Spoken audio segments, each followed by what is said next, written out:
आदाब, मैं हूं मुमताज आलम रिजवी और मैं बात करूंगा अतीक अहमद की और उनकी पत्नी शाइस्ता परवीन और उनके करीबियों की। जी हां, आप जानकर हैरान रह जाएंगे कि अब जो लिस्ट आई है उनके करीबियों की, उनमें मुसलमान नहीं है। जो अतीक अहमद के साथ बड़े पैमाने पर कारोबार कर रहे थे या उनके साथ जुड़े थे, उसमें कोई बड़े मुस्लिम चेहरे का नाम नहीं है। बल्कि जो नाम मैं पेश करने जा रहा हूं वो आपको हैरत में डाल देंगे कि आखिर अतीक अहमद को मुसलमानों की बजाय हिंदुओं पर इतना भरोसा क्यों था। वो उनके साथ बड़े पैमाने पर कारोबार क्यों कर रहे थे। अतीक अहमद और अशरफ का मर्डर हो गया, वो तो आप जानते हैं, लेकिन अभी भी ईडी जो है उनके करीबियों को तलाश कर रही है, छानबीन कर रही है। हालांकि शाइस्ता परवीन का कुछ भी पता नहीं है। काफी जद्दोजहद के बाद भी अभी शाइस्ता परवीन गिरफ्त से बाहर है। उन पर 50,000 का इनाम है, लेकिन उनकी गिरफ्तारी अब तक अमल में नहीं आई। और जो खबर यह है कि वो दुबई पहुंच चुकी हैं, ऐसा बताया जा रहा है। आपने देखा होगा मीडिया में भी काफी इसको चलाया गया है कि जो अशरफ है उनके साले सद्दाम, उनके साथ शाइस्ता परवीन दुबई पहुंच चुकी हैं, क्योंकि दुबई में भी उनका बड़ा कारोबार है। बड़े पैमाने पर वहां पे निवेश किया गया था, ऐसा कहा गया है। और वहीं से अब शाइस्ता परवीन चीजों को देख रही हैं। लेकिन हिंदुस्तान की सतह पर बात करें तो ईडी लगातार छापेमारी कर रही है और सुराग तलाश कर रही है कि आखिर अतीक का कहां कहां सरमाया है, कितना सरमाया। भी खबर यह आई है कि ईडी ने जब छापामारी की तो प्रयागराज में चार्टर्ड अकाउंटेंट नीरज अग्रवाल के ठिकानों पे छापेमारी की गई और वहां से यह पाया कि अतीक के बेटे असद के नाम पर बड़े पैमाने पर वहां निवेश किए जाने से संबंधित दस्तावेज बरामद हुए हैं। ईडी को यह एक बड़ी कामयाबी हाथ लगी है। चार्टर्ड अकाउंटेंट है नीरज अग्रवाल। अब आप नाम सुनते जाइएगा। नीरज अग्रवाल के यहां छापेमारी हुई थी और वहां बड़े पैमाने पर इन्वेस्टमेंट के कागजात दस्तयाब हुए हैं और ये सारे कागजात जो है अतीक के बेटे असद तैयार करवा रहे थे। इसके साथ ही अब यह भी पता चला है कि शेल कंपनियों में असद बड़े पैमाने पर इन्वेस्ट कर रहा था, पैसे लगा रहा था।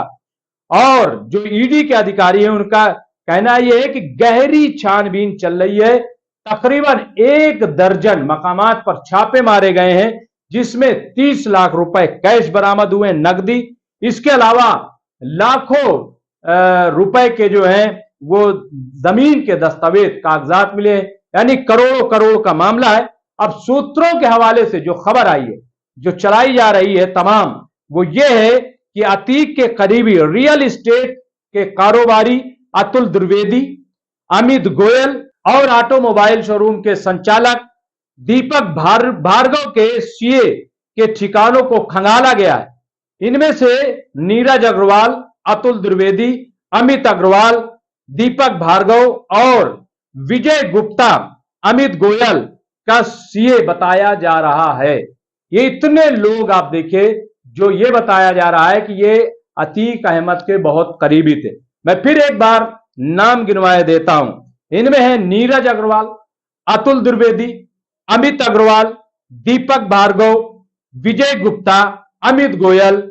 ये सब जो है अतीक के करीबी बताए जा रहे हैं, ऐसा सूत्रों के हवाले से खबर आई है। इसके अलावा अतीक के करीबी में शरद गुप्ता और संतोष गुप्ता भी बताए जाते हैं, जिनके ठिकानों पर छापेमारी की गई है और करोड़ों रुपए के भुगतान जो लेन देन हुए हैं वो तमाम सबूत जो है वो निकाले गए हैं।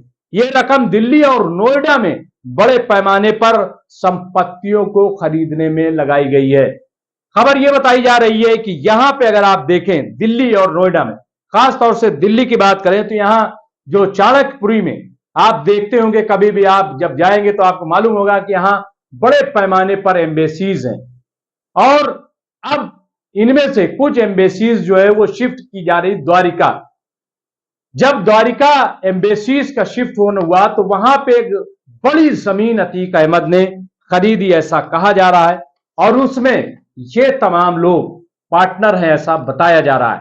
तो बहरहाल अतीक अहमद के सिलसिले में अभी भी छानबीन चल रही है। जांच चल रही है, छापेमारी चल रही है, कागजात को खंगाला जा रहा है। लेकिन ये एक नई चीज सामने आई है कि अतीक अहमद के जो बड़े कारोबार हैं उनमें आप देखिए कि कोई बड़ा चेहरा मुसलमान का नहीं है, बल्कि उसमें जो चेहरे सामने आए हैं मैंने आपको बताया, उसमें नीरज अग्रवाल है, अतुल द्विवेदी है, अमित अग्रवाल है, दीपक भार्गव है और विजय गुप्ता है, अमित गोयल है, इसके अलावा संतोष गुप्ता है, शरद गुप्ता है। ये तमाम लोग हैं जो तू अतीक अहमद के कारोबार से जुड़े हुए थे। अब मैं समझता हूं कि अगर इस पूरे मामले की जांच होगी तो सच्चाई सामने आएगी। अतीक माफिया थे, अतीक डॉन थे, अब इस दुनिया में नहीं है, लेकिन उनके जो करीबी हैं उनके यहां छापेमारी चल रही है, उनको पता लगाया जा रहा है। और जाहिर है कि ये तमाम चीजें जो हैं शाइस्ता परवीन के नजरों में भी होगी, वो भी इन चीजों को देख रही होंगी, लेकिन कहां है कुछ पता नहीं है। वो भारत में है या भारत से बाहर है। भारत से बाहर है तो क्या दुबई में है या दुबई के अलावा कहीं और है, वो है कहां भी कुछ भी नहीं पता चल रहा है। लेकिन आप ये देखिए कि सरकार की तरफ से, ईडी की तरफ से मुसलसल जो है वो छानबीन चल रही है, पूरे मामले की पड़ताल हो रही है और अतीक का जो सरमाया है रोज बरोज कहीं ना कहीं से निकलता चला रहा है, बढ़ता चला रहा है। अब देखना यह है कि अतीक अहमद का ये पूरा मामला या ये चैप्टर क्लोज कब होता है, बंद कब होता है और उनके करीबियों में अभी और किन किन पर गाज गिरती है, ये देखने वाली बात होगी। लेकिन सच्चाई यह है कि अतीक अहमद किसी न किसी एतबार से अब भी चर्चे में बने हुए हैं, जबकि उनका मर्डर 15 अप्रैल को हुआ था।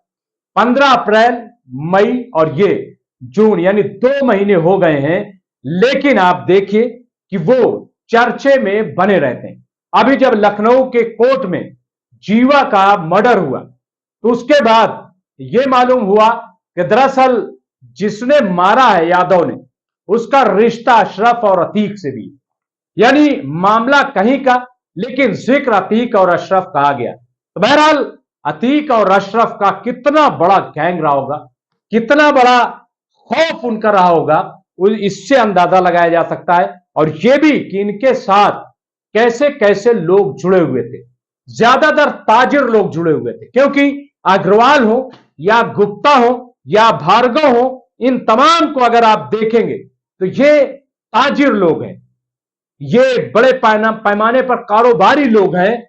इनका अतीक के साथ जुड़ा होना किस बात का इशारिया है, ये तो बाद में पता चलेगा। लेकिन मैं फिर कहूंगा कि अतीक अभी जिंदा है, अतीक पर चर्चा जारी है। बहुत बहुत शुक्रिया।